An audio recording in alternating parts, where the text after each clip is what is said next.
Welcome to the Athletes in Motion podcast, from race to recovery, with your hosts, Tom Riegel and Kenny Bailey.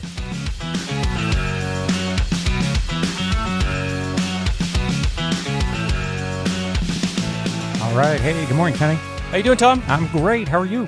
I am doing well. I want to introduce you to Chris Beavers. Say hi to Chris. Hey, Chris. Hey, guys. How's it going? Thanks for having me. Welcome. Chris is the owner of Momentum Sports Performance, also happens to be a doctor of PT, so we're excited to have you on the show, sir. Some of my favorite people. Thanks, guys. I appreciate it. It's always fun to get out and have a conversation and, just open up a little bit. Yeah, today's episode, what we want to talk about was, a lot of folks are trying to get back into running, trying to get more active now that the weather's getting warmer and we don't have this thing called, pandemic sitting at us, right? We're getting active again.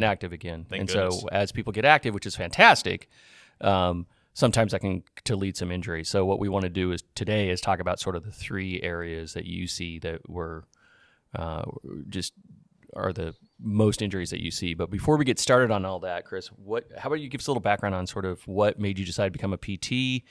Your journey. What's your story? Yeah, man. So I didn't want to be a PT at all times. I knew I wanted to be something in the medical field. I didn't know what that was. I had an injury back in high school, broke my collarbone. Thought, surgeon seems like a pretty cool route. Maybe I'll do that. And so went to undergrad. I'm from Nashville. Did undergrad. Kind of went through this whole process of, hey, I'm going to med school. That's my goal. That's my desire. I was hanging out with some surgeons at the time. I actually even registered for the MCAT, which is the exam to get into medical school. Nice. And I signed up for it, had a date. It was about 6 months out. I was studying pretty hard for it.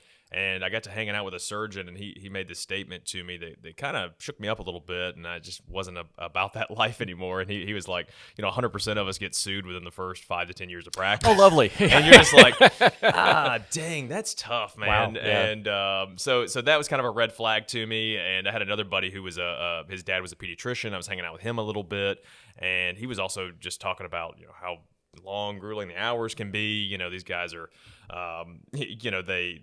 they're when they're residents, they go in, they may get called in the middle of the night because they're on call. So they get called to do an emergency surgery of some sort. And here it is, 2 a.m. I'm operating on somebody, and now I've got a 12-hour shift on the back end of that.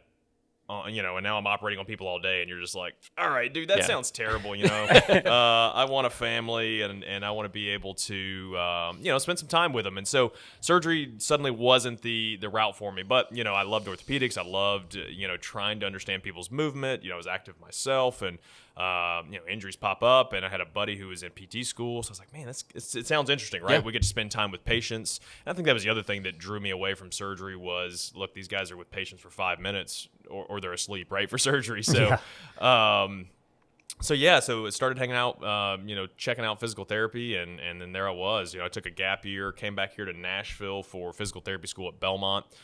Started in 2015, and then graduated in 2018. And it was awesome. I loved every minute of it. Finally, found that love of orthopedics and just patient care and being able to, treat people the way they deserve to be treated, and not this 5-minute get in, get out shenanigans that the healthcare model has become in many rights. Yeah.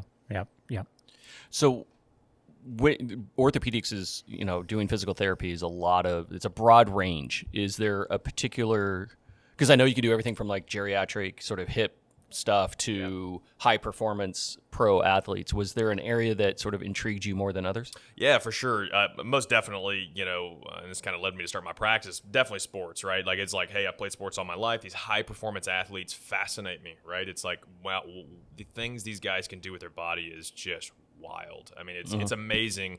What's the difference between, me, this everyday average Joe, versus this guy who's the same age or, younger than me in some rights and 10 times stronger, 10 times faster playing in the NFL. And it's, or how they recover, right? It's like, my gosh, these guys get injured and they get back so fast. It's just fascinating to me. And so that was definitely an avenue that was interesting to me as well in my time at Belmont. I thought, hey, do I want to work with pro teams a little bit. It was certainly in my mind. Do I go that route? Do I look at doing a residency and then ultimately getting into working for a pro sports team? Because you're right, PT is broad. I mean, Yep. you can do everything from working in a hospital on the acute care floor. So, a lot of my colleagues are working in the COVID floors right now, getting these people moving, which is critical for their health and their just surviving, right? Not my cup of tea. Or hey, we've got somebody who had a hip fracture and is suddenly in a rehab facility and needs to be able to get up and walk around. Again, I think that's such a vital piece to getting people back to where they want to go. It just wasn't my passion. And so, so same thing with that. I started diving down this route, hanging out with some people, looking at is pro sports an option? And same thing, right? That lifestyle just isn't something that I was willing to go It's pretty about. brutal. Yeah, I mean, like You're going to Denver. yeah, seriously, right? It's like on a whim. It's like, hey, you got to turn around and drop ship. And again, the Titans PT was like, look, man, I work 80 to 100 hours during the season. You're like, ouch, that is painful. Yes. So again, here I am in this dilemma of, man, my love for these high performance athletes and these folks who just have crazy abilities. How do I get to work in that without selling my soul to work? You know what I mean? And that's the biggest thing. So Yeah. So now you're working with sort of age groupers like Tom and I that are trying to relive youth and continue to be active and all that. Midlife crisis. So all I'm of that assuming stuff's coming along. I'm assuming there's some sort of trickle down that you understand, like from what the pros are doing to idiots like us that weekend warriors, we like to call you guys. Yeah. Yeah. I've followed that as well. Definitely like to stay active myself. But yeah, it definitely, I don't treat just pro athletes now by any stretch of the imagination, but I do treat a very active population. And and that kind of led me to start my practice. I got tired of even, I worked in a pretty busy outpatient clinic. I was seeing a lot of patients, a lot of patient volume. I mean, I was seeing like 20 a day. It was terrible, man. I'd have 4 or 5 people running around. If you've ever been to physical therapy, you're probably like, oh, why would anybody want to do that? Because, again, you got 4 or 5 people running around in here at the same time, and you got people who've had 20, 30-year history of low back pain. They've been miserable for quite some time. They haven't taken care of themselves. They don't sleep well. They don't eat well. Now they've got all these injuries and want somebody to fix them, and you're like, look, man, if I could have caught this 15 years ago, this might have been a different story. And so then I kind of, my gears start turning a little bit, like how can I start working with this active population, right? And preventing some of these injuries or preventing some of these surgeries potentially, because people don't know some of the people. Ask some people like, what do physical therapists do? They don't have a clue. It's like, I work with old people and help them after a surgery. And there's so much more to our field than that. And that's really where this kind of performance-based physical therapist, model has come in, and where I was like, look, man, I'm going to jump ship and make it happen, and begin working with guys like you, or even high school athletes who say, look, man, I don't want to go to the doctor, go to the physical therapist, and them just tell me to stop running, or them to tell me to just stop riding my bike, or whatever it might be, or CrossFit, etc. And actually giving somebody some legitimate tools to fix their issues, as opposed to just not doing it. Yeah. And one of the things that we've always talked about is basically not waiting until you're injured to deal with things, right? It's part of our recovery. That's part of your program, is that you're training and you're recovering, and part of that recovering is PT. I've used PT for years, good and bad, right? Yeah. I've got horror stories, and then I've got some amazing people that I've worked with that have put me back together. That's fantastic. So that's one of the things we're trying to promote with the active lifestyle, of saying, hey, get out there, move around, but incorporate some of this into it. I'm always fascinated with movement, right? And process and movement and how we move our bodies totally fascinates me. And the older I get and the more I put my body through, the more I'm fascinated by it, because I'm trying to figure out how to do it better and stronger and safer. Yeah. Right. Well, I think you hit the nail on the head there. Is like, you got some good PTs, good, bad ones. And you say that about any profession or anything for that matter. But again, having somebody teach you how to actually move, you know what I mean? Like, that's the biggest key, is like, what kind of preventative maintenance can you regularly work on to continue to do the things that you want? Again, you don't wait till your car's check engine light is on and flashing at you to get anything done, right? Like, you need to change your oil every couple thousand miles and rotate your tires and some of this other preventative maintenance. Whether or not someone does that, that's on them, but they definitely, eventually they're going to have to, right? Eventually that car is going to break down. And same thing when it comes to our bodies as well. You've got to prioritize the quality of someone's movement and some of these other areas that we'll kind of dive in later today as well. Yeah, and let's do that. So again, we're trying to promote an active. It's athletes in motion. We believe that anybody can be an athlete. Everybody is an athlete, right? It's you got couch a to body, you're an 5K. athlete. Exactly. That's what yeah. Oh wow, write that down. Yeah. Well, there goes the shirts. Yeah. Hold on, I got to get on Teespring. So I think one of the things that obviously, the weather's getting better, things are improving, people are getting their vaccinations, they're starting to get out. So we've had the sedentary world sitting there now. Even people that are experienced are probably excited about now starting to get into races and signing up for things. And folks that are like, okay, I need to make a change. Will Smith just did you see that photo? Will Smith, he's 40 pounds overweight. Yeah. Oh, He said really? it's time to, I think the thing that adds to that for the people who were active during the pandemic are now getting out to groups. Yeah. Right? Yeah. And there's no competition in groups, are there? Let me think about that, right? What? All of a sudden you're pushing the pace a little bit further. You're going Yeah. a little bit harder than you normally would have if you were just by Absolutely. yourself. Yeah. All of this triggers off lots Yeah. of issues. So which, what happens? Which is good, I mean, Yeah. the amount of people who gained weight during COVID, I mean, it happened to so many people. It's like suddenly our lives are completely disrupted. We're staying at home. We're not doing any darn thing. And, rightfully so. Initially, we're trying to figure out what the heck's going on. And, now, like I said, people are comfortable getting out. And again, it's these people, they gained a lot of weight. They weren't active at all. And now they're going 0 to 100, which is just a good recipe to really make some tissues pretty angry, Yeah. Yeah. And it's like we're shocked. It's like, oh, man, I can't believe I got that injury. And then you start talking to people about mileage, and you're like, wait, you ran 20 miles last week, and it's your first week back out? Like, dude, no wonder you freaking have pain, Yeah.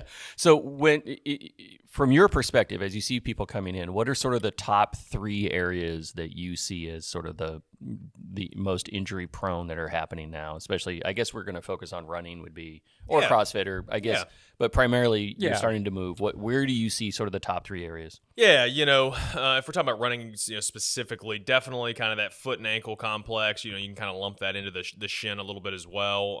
At the knee is oftentimes a big fulcrum and a big issue for a lot of people. And then definitely the low back, right? I mean, the low back is, 80-90% of the population experiences low back pain at some point. And so all of these areas are definitely a major issue. If you want to break those down into more specific kind of what are the diagnosis I see, if we're starting down at the foot and ankle, definitely, plantar fasciitis, Achilles tendonitis, some of these kind of irritation, inflammation type conditions or overuse issues. Certainly stress fractures are sometimes common down at the foot, but oftentimes can be because someone ramped their mileage up too much. But definitely the Achilles and the plantar fascia are probably the 2 biggest areas at the foot and ankle. And then when we're diving into the knee, I mean, you can have any number of things. Hey, I've got some irritation of the joint, which causes it to swell. I got IT band, syndrome, which we can dive into that a little bit too. But really that's just irritation on the outside of the knee. But the key, and one the low back, right? Just irritation from, hey, we sit all darn day, and then we go out and we try to run a bunch of miles and wonder why suddenly, oh, dang, this hurts, right? And so, those are probably the biggest ones, right? Overuse type injuries or tendonitis type issues around the foot and ankle, the knee, and even into the low back. So explain to me, I mean, we got people to come to the shop and it's like, I got plantar fasciitis. It's actually spiked quite a bit as what we're seeing. Oh, sure. The first thing what you I see as say well. is go see a PT and make you feel better. We can probably do something, but so how does I'm a relatively new runner. I'm getting back, right? I was doing my Peloton bike. Now I'm going to get out on the road and start running. How does that present itself? So because I've heard plantar, you hear a lot of people say that, or what does that look like? Yeah, it definitely hurts a lot. I've had it and I've seen it in patients as well. It generally starts by kind of dull or pain at the heel, right? The kind of hallmark sign of some of that is, hey, I woke up first thing in the morning. The first step that I took, man, my foot kind of hurt. You know what I mean? Or kind of some people in the later stage or mid to late stages of this might say, man, it kind of feels like I got a marble, underneath my heel when I'm standing up. And it's just some of that inflamed tissue kind of swelling up on you a little bit, or a little bit of bone formation. But again, right, this kind of achy heel pain, it can sometimes get better with activity, right? So what people will say, first thing in the morning, it really hurts, but as I get going, that symptom really decreases, which is nice. So then people will say, it's not that bad, it goes away after first thing in the morning. And so then what they'll do is they'll go throughout their day, and then they'll just kind of carry on. They'll go run, and then eventually that pain becomes pretty darn pronounced where even with some running, it can become problematic. But some people are really good. Their bodies are good at healing themselves, and they will just run this cycle of, hey, I've just got heel pain in the morning or first thing walking around barefoot, and then I'm able to get along about my day. But eventually that can kind of turn in the opposite direction, right? So what's happening that causes that to feel at the base of the heel? Yeah, so the plantar fascia is basically, this is where I'd pull out a diagram, right? So you can Google this and take a look at it. On Exhibit A here. Yeah. So For those following along on the radio. yeah, right. Left to right on your radio dial here. So the plantar fascia is basically this really tight tissue that lives on the bottom of your foot, right? Its design is to hold the bones of your foot in place, right? Which is kind of an important thing. If I'm running, I don't want the bones in my foot just kind of falling willy-nilly all over the place, because then you're going to have a whole lot of other issues, right? Stress fractures and ligament issues and whatnot. So the plantar fascia essentially holds the tissue in place, right? It runs from up towards our toes all the way down to the heel. And as we're going to push off or, stand on it, etc., again, it holds our bones in place, right? And so oftentimes the high friction area is right there at the heel, especially if you think about if I'm running and I'm pushing off my toes to sprint or whatnot. That's the area that oftentimes takes the brunt of the punishment. And so, again, this kind of inflammatory response will start happening, and an inflammatory response is good. It means your body's trying to heal itself up. It recognizes that, hey, I overstressed this tissue. And it's a good thing, right? It's starting to bring in some healing factors, some other things to clean up the kind of, pissed off or damaged tissue. And then at that point, that inflammatory process will eventually lead into some, new growth of good quality tissue. And then that good quality tissue will eventually, or in theory, should become just as robust as the original tissue was, right? Yeah. So at what point, couple of questions. So what do you do? Like, I'm starting to feel that. Is there something I can do now? And then if it progresses, when do you want them to come see you? Yeah, right. So that's always the $1 million question, right? When do I go see somebody? When is too much?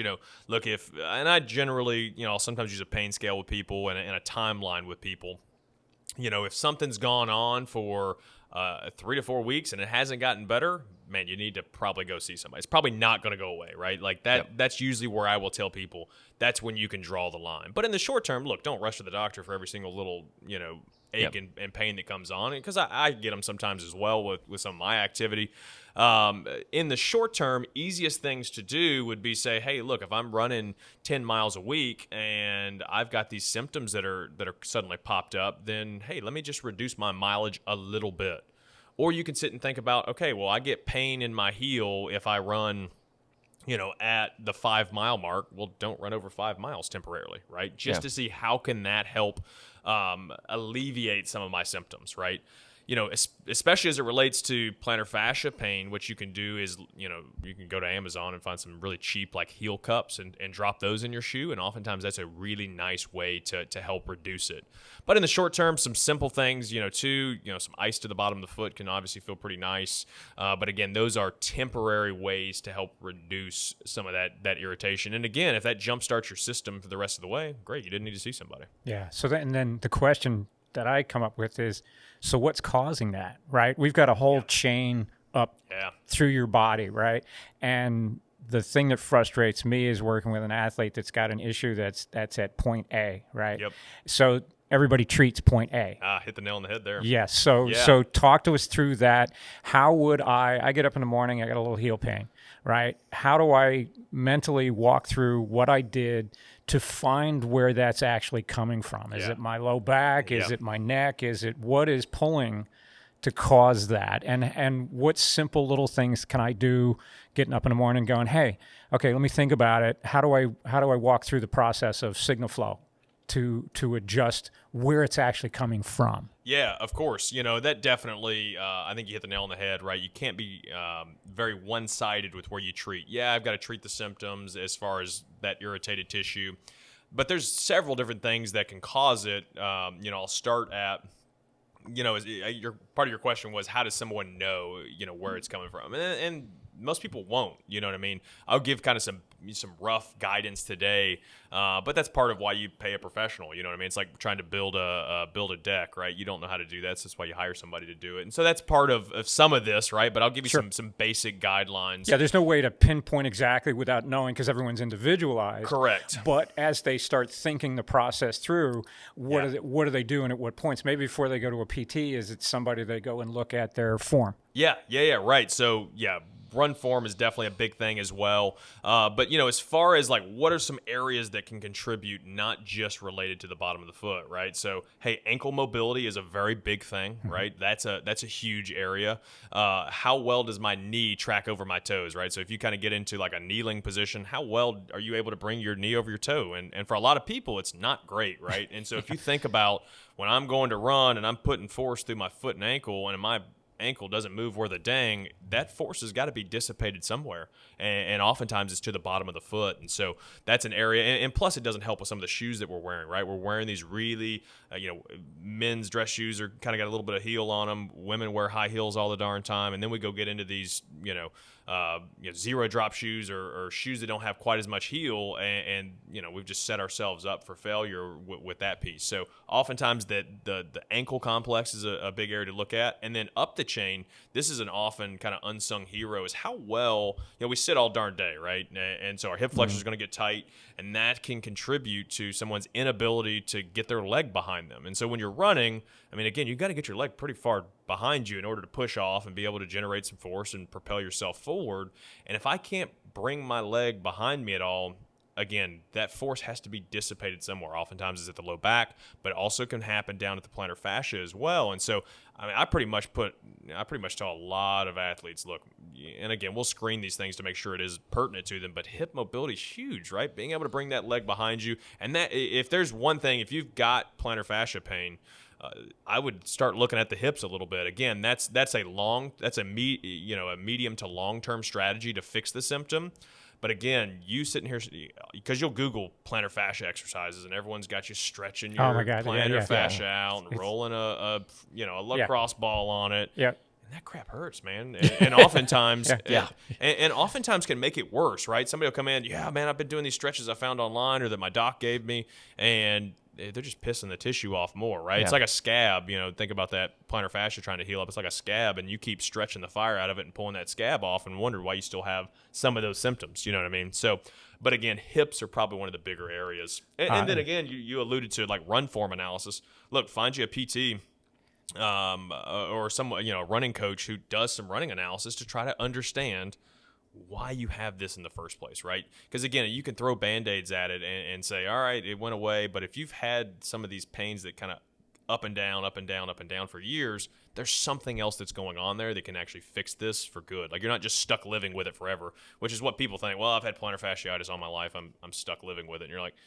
no, you're not. You just haven't treated the cause of this. Exactly. Well, I think that it's amazing that, and we're learning that too. I'm learning it myself around hips, right? Is that a tight hip flexors or a tight hip is to back up. I think, Tom, you guys nailed it, right? The body's a chain, right? At some point, the weak part of that chain is going to break if you don't take care of that. Like you said, if you have tight hip flexors, that can manifest itself into your knees, into your ankles, into your back, other things as well, that you may be treating the acute area to make the owie go away, but the longer term goal is to get those hip flexors. So when we look at new runners, I mean, if that's the case, how much help me understand the difference between stretching and like a dynamic warm-up, for example, because I know I'm supposed to be doing a dynamic warm-up. Guess how many I do? I do about 32 seconds, and then I take off. That's impressive. You actually get that many. That's usually getting out of the car and then like moving my leg further out of the car. The hip flexors are opened up. I can go run now. Yeah. So how important is that kind of that dynamic warm-up? And I know there's a lot of eye rolling when it comes to dynamic warm-ups.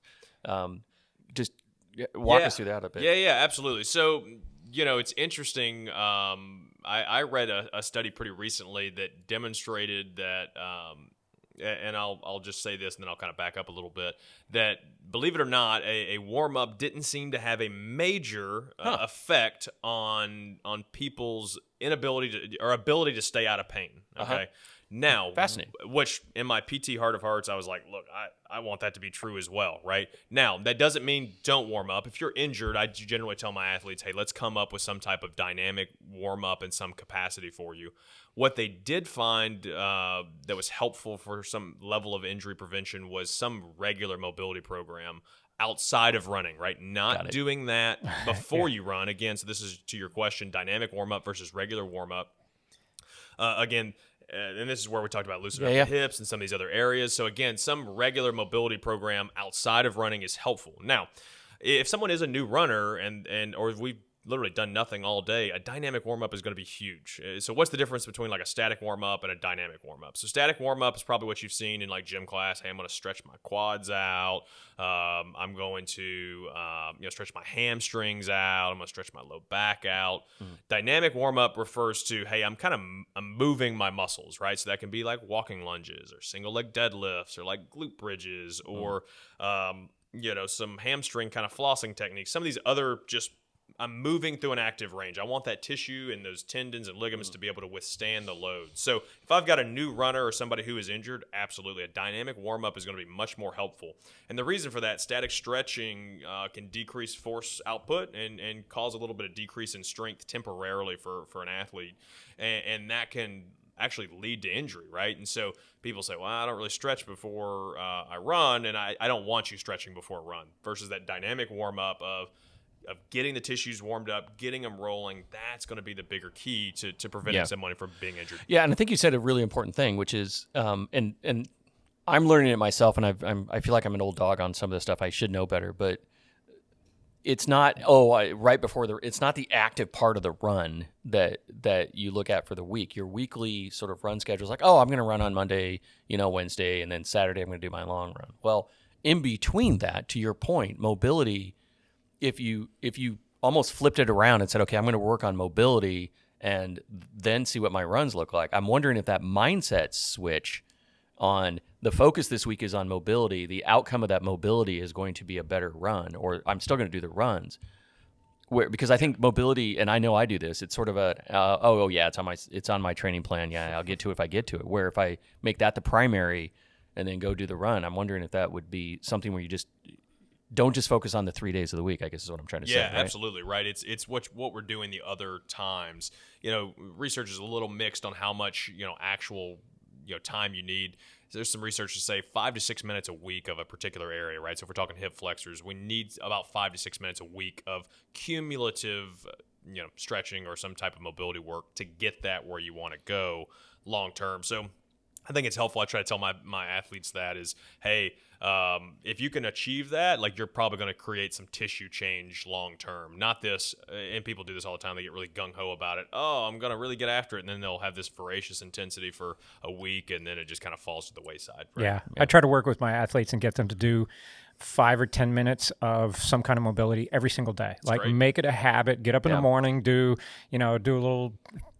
Couple yoga moves, things that'll loosen up the hips especially, and just calmly get things kind of flowing for the day, right? Before they do anything else, whatever they do, regardless if it's a rest day, it's a hard work day, get out there and actually just move every single day. And I find as I get older, I need that even more so, right? That's something I get up, do a few push-ups along with, a few other yoga moves that kind of gets the blood going, gets everything happening, makes me feel so much better throughout the day. I move better throughout the day, so things don't tighten up quite as well. And then when I get to my runs and my bikes and whatever else, it seems to be so much better. Yeah, absolutely. I think it needs to just be a part of regular practice for you as Movement, well, right? yeah. Movement's medicine. And like you say, unfortunately, as we age, tissue quality just isn't as good as it once was. And I think that's the trap people fall into as well. I did that in my 20s and 30s, and I didn't have to. Now I'm totally good to go, and I just get out there and run, or I don't do any of those things. And those are important pieces to stay on top of as we age and warm up and get where we want to go. Yeah. And people want to, again, as we age, we need to really understand we got to stay on top of this mobility on a regular basis. We need to warm up a little bit more, but also don't utilize, people want to say mobility is going to fix all things, and that's certainly not the case either. It's like someone needs to watch you run and try to understand why you have these symptoms. I see plenty of people who come in, especially women, but definitely men as well, who are like Gumby. I mean, they move so well. They got plenty of mobility. They need to have their run form corrected in some capacity. Or even if they are kind of a tight guy, sometimes correcting that run form can be a big piece in preventing injury as well. And if you tried some mobility work and you tried some of these other things, it's like that's when you need to go see somebody, right? Yeah. And focusing on posture, I think in your daily life outside of movement, I'll fit somebody on a bike, I'll get them perfect, or we'll work on the run gait.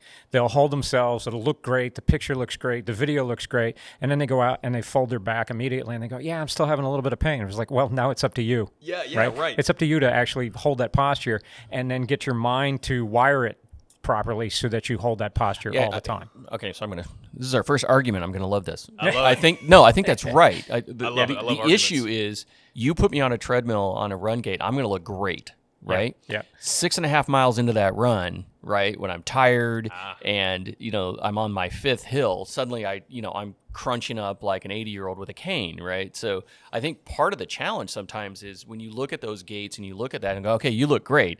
And then you go out there and in the real world, right, I got to get a 10-mile run in at mile 8. It's and you're right. I look like Quasimodo, right? And then you should get a coach to give you some strength work to build your core so that you don't fold up and that as you do your so I guess what training. I'm saying to your point is not just mobility. Yes. Like your mobility is like, to your point, looks great when you're sitting in front of somebody for 30 minutes, but it doesn't look great 2 hours and that mobility is such a broad term, right? Yeah. Strength training is mobility, walking is mobility, stretching is mobility. It's a huge, probably confusing people. It's the most confusing term on the face of the planet. I mean, pretty much everyone I talk to thinks they have bad posture, bad mobility, and without getting into the rabbit hole, posture is very dynamic. We're dynamic beings, right? If I ask any of the listeners or any of us to stand up straight in what we would call perfect posture all day, we couldn't do it. It's physically impossible, right? On the same token, if I slouched over my desk all day, that can sometimes create pain, but not necessarily, right? We're dynamic beings and meant to move, right? I slouch over my desk all the darn time. I'm slouching right now, and I don't have neck and back pain. We're all slouching now. Yeah, we all are, right? Just for everyone. but the key is regular movement, right? You can put 400 providers in a room and get 400 different opinions on what perfect posture is. There's not one perfect posture. The best posture is moving regularly and being able to control it. Right, nice. That's the big key. Yeah, and I think another thing we said before the program is it's not just a musculoskeletal thing too. Talk to us a little bit about sort of hydration, sleep, those kind of things that you see as well. How do those play into injury prevention? Yeah, so I kind of talk to my patients about what I call 4 domains of health. That's movement, sleep, nutrition, and stress management. Right, we talk about that with every single athlete who comes in, every single patient we talk to, because it's such a vital piece of injury prevention, and people don't understand it, right? They think, well, I've got bad posture, that's why I've got back pain, or they just think they're stuck with some pain, or I need to change my shoes, that's why I've got this heel pain.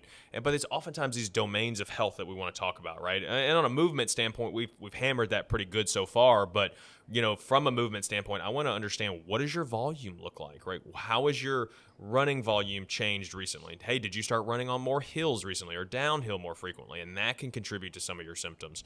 Or, man, you're running 5 days a week and you really ramped your mileage up from 10 miles to 20 miles over the course of a week and a half. And it's like, well, no wonder you have pain. And so that's oftentimes too much too soon is oftentimes one of the biggest culprit of people's symptoms. And to understand that volume, taper it down a little bit to get out of pain, and then taper it back up to get where you want to go is a huge piece of it, right? So that's movement, right, and volume, and listening to that.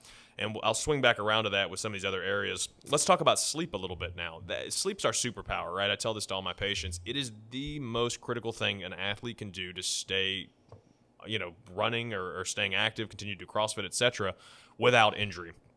We think that we can get by, I feel great with 5 or 6 hours of sleep. A, you're probably lying. B, you just don't know how much more optimal you can function, right? Getting into some of these deeper waves of sleep is huge for allowing your cells to clean themselves out with all the crap that you fueled it with and all the stress that we put to it from working out, right? Working out makes us more resilient, but it is also a stress to our system. And if we're not sleeping at minimum 7 to 8 hours, like I literally tell people, and research is starting to say we need to be in bed for about 8, because we're getting quite a bit of wake up time in the middle of the night as well. You don't know it, but there's quite a bit of wake up time. So I started dabbling and playing with a Whoop a little bit, which is a wearable device that does heart rate variability and kind of gives you some recovery scores based on some of these things. And I was fascinated. Oh, I was in bed for 7 hours last night, and then I look at it and I only got 6 hours and 15 minutes of sleep, and you're like, oh, that's a problem, right? And suddenly, they've done tons of studies on athletes from high school, college, professional, and even the recreational athlete. If you aren't getting 7 to 8 hours of sleep, you are so much more inclined to be injured. I don't know the exact percentage from the study, but you are so much more likely to be injured. So well, and what's cool about it is I think people are understanding it's not just quantity of sleep, it's quality of sleep. So Whoop, Fitbit, Garmin, Apple, all of those folks are realizing that. So you're seeing that more and more about not just, hey, did I get, were my eyes closed for 7 hours? It's, did I get a good quality sleep? Because my wife does the same thing. She has a Whoop, she looks at it, and she can tell when she's like, my day is better when I have 7.5 hours of this, and I had X amount of those hours were quality hours. And she uses a Fitbit to be able to do that. And there's folks that are using Whoop that do the same thing. So it's good to see that the industry is also educating folks on that as well. That's a fantastic Yeah, it's a part. huge thing that I didn't get much in PT school, but the longer I was around and some of my mentors talking to their patients about it, it is easily one of the most important pieces. And if you've been dealing with injuries for a while or have a bunch of other injuries coming up, sleep is an area that I would look at. Moving along to nutrition and stress management and some of these other areas, nutrition is going to be huge, right? I mean, the age-old adage, like you can't outrun a bad diet is still continually true, right? Like you can't eat a bunch of processed crap all the time and expect it to function well at a high level, right? If you look on the back of the ingredient list and you can't pronounce half of it, you probably shouldn't be eating it, right? Yeah. So that's a big area, and we can get into all kinds of things, right? And I'm not a nutritionist by trade. We've got partners that we work with on that, but some of this loose screening stuff, hey, make sure you're eating enough. I see this a lot in runners, right? They want to stay lean and want to continue to be lean, but if you're not eating enough food, man, like you're gonna injure yourself. That tissue is gonna start breaking down. It could be a huge area of unsung hero for some people, right? And then lastly, stress management, right? Look, and we live stressful lives, right? The world's falling apart in some people's eyes outside. We're stressed out from work all the darn time, and then we'll pile it on with a high-intense workout, be it CrossFit, be it cycling, be it running, being whatever. And that's a stress to our system, and oftentimes that can tip you over the edge, right? We have a threshold in which once we reach it, that's when injury happens. And sometimes the stress from life and the stress from running and the stress from all kinds of other things can play into it. And so, finding an outlet, be it, if it is running, great.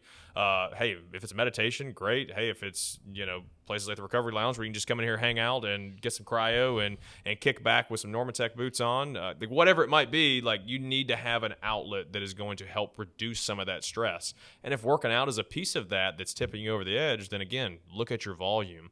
And again, the reason we talk about all these domains is because, look, if you eat like crap, you sleep like crap, and you're stressed out to the max, and you're wondering why you have had knee pain for the last 6 years, we've got to fix some of these other areas if we're going to fix this underlying cause of it.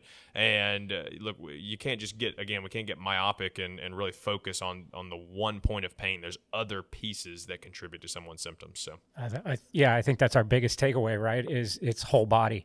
Right. It's everything that affects your body from top to bottom. It's not just one thing. My finger hurts. No. Why? What are the leading factors up to it? And I think that's huge. I mean, yeah. So as sort of the takeaway on this thing, if you were to recap, it's sort of, okay, I've got something.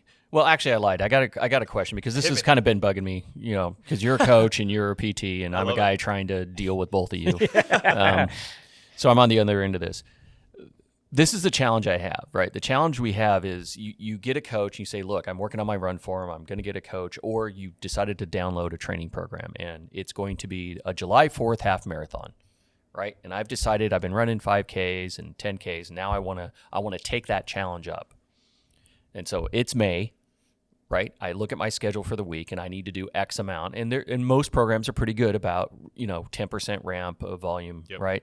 And then all of a sudden I get IT issue or a lower back pain and other things, and you're saying logically so, you need to back those mileage down, and you need to be able to get ready to be able to do that. The coach is like, hey, oh, by the way, you've got a long run on Saturday in order to get ready for this half marathon. If you don't do an hour and a half, that's going to have a negative effect on. So yeah. Do I just do Fight Club between the two of you? Like, how do I, you know what I mean? Like, how do I, yeah. So, it's Hunger Games. I'm in the middle. Oh, how exciting. From the coach standpoint, I mean, this is challenging for people that just download the program and then don't know how to work the mileage, how to work their bodies around it. If you have a coach that you're working with, the coach should be getting that information on what's hurting, right? Correct. What issues you're having. That's something that I insist my athletes tell me on a regular basis every single day, in the training program, put in, how are you feeling? What's hurting? What's good? What's bad? Right. And from that point, that information, then the coach should dial you back and adjust your schedule for you, right? Okay, we've got this issue. We need to back off on this mileage. Yep. And then we need to push up on this at this point. That's why you have a coach, right? That's but if you don't have a challenge. so if you don't have a coach. If you don't have a coach, you have to figure out how to do that yourself, which is hard, right? So you reach out to other professionals. You go to PT can help you do some of that because they give you some exercises, some things to work on, and you can speak on that, Chris. Yeah, for sure, right? So, if you're going to a PT and they tell you to stop running, fire them and find a new one. That's my first advice, exactly. right? Yeah. Because that's the worst advice someone can get, right? And oftentimes that's not the first step that needs to happen, right? You never want to remove. The only time I'm going to remove an athlete from activity completely is like, look, you got a fracture or you're a detriment to yourself and your long-term health if you continue to run, which is rare in most cases, right?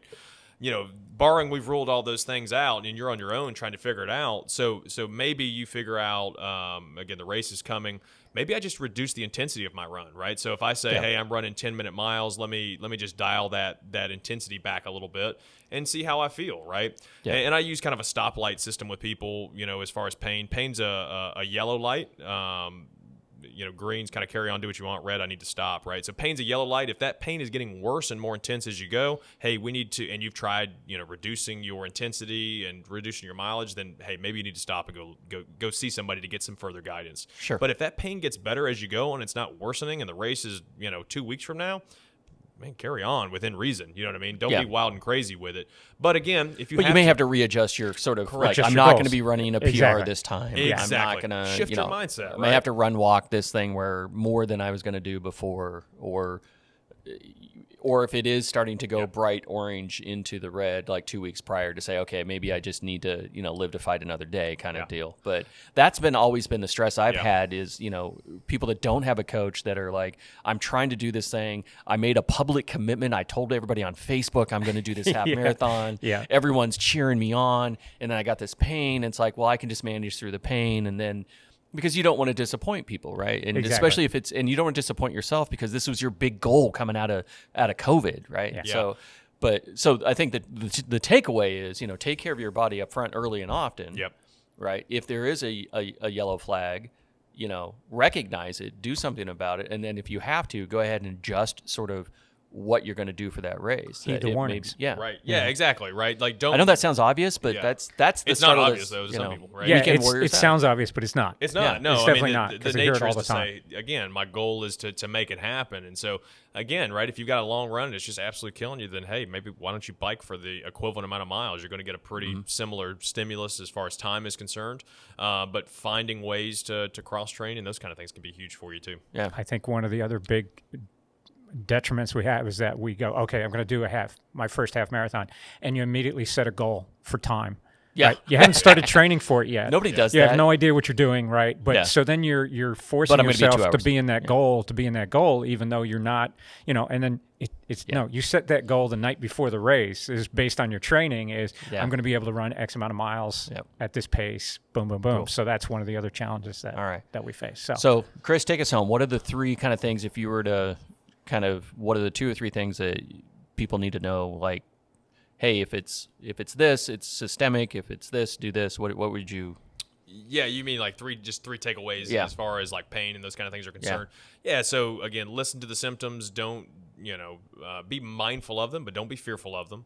I think if these symptoms continue to get worse and continue to get out of control, then at that point, hey, like go see a trusted provider, right? Like don't accept, like if you do go see somebody and they just tell you to stop running, don't accept that as complete truth, right? Like go find somebody that is an ally with you that's going to give you actionable tools to get where you want to go. And then key, right? Like talking about some of the systemic stuff, like just take care of your body, right? Hydrate well, eat well, be mindful, take care of some of your stress that you're dealing with. Go see somebody if you need to, but eat well, move well, and move often, I think is the big key. Okay, Nice. Great. Nice. So what do you got coming up? Anything exciting? Yeah, so we haven't alluded to this yet, but so I started my practice about 1.5 years ago, and one of my former colleagues that I went to school with, we're actually merging our practice, which is pretty big news. This is Cool. actually the first place that we've actually announced exclusive this, so right here. Exclusive footage On here. Athletes in Motion. Yeah, that's Outstanding. right. That's right. So myself and Ross Gentry, who owns Be Ready Performance Therapy, we're going to merge our practice. We practice the exact same way. Both treat very active individuals and take a very active approach to rehab with people. And it's going to be a super great blend for our practices, right? So we're going to have 2 locations now, not only here in Franklin, but also in downtown, right? So we'll have 2 locations to serve people. Nothing will change about the quality of our product. We're really passionate about seeing our athletes one-on-one and really giving them the tools that they want. And so, so Momentum Sports Performance will become Be Ready Performance Therapy. So we're super stoked about that and all the big ways that we'll be able to provide for our athletes with 2 locations and really just 2 minds to kind of create content and really just give back to our community. So. Awesome. Congratulations. So, yeah, congrats. Absolutely. I love it. So, So what's the social channels? Yeah, what do we follow you on? So we'll get out the new social channels, which will be on. You can find us online, BeReadyPT.com. On social media, on Instagram, we post a ton of free content out there on mobility drills and other things of that nature. So I encourage you to follow our channel there. It's going to be at BeReadyPT, or you can email me, right, if you have questions or just want to know more about our practice or how we can help, or if you have an injury, I'd love to just be a resource for you and answer any questions that you might have. That's going to be Chris@BeReadyPT.com. So shoot me an email. Let me know how I can help. And hope you guys enjoyed it. Awesome. Outstanding. Thank you so much for coming in. We really appreciate the conversation. And anybody that's listening that you've enjoyed it, give us a thumbs up. Give us 5 stars. We need the ratings. It helps the algorithms. More people get access to the shows and all of that. And, of course, all your constructive feedback. We appreciate everybody who's reached out to us and given us good feedback, good and bad feedback. We're learning as we go. So we're having fun with this. Thank you all, and we'll catch you on the next one. Thanks, Chris. Thanks.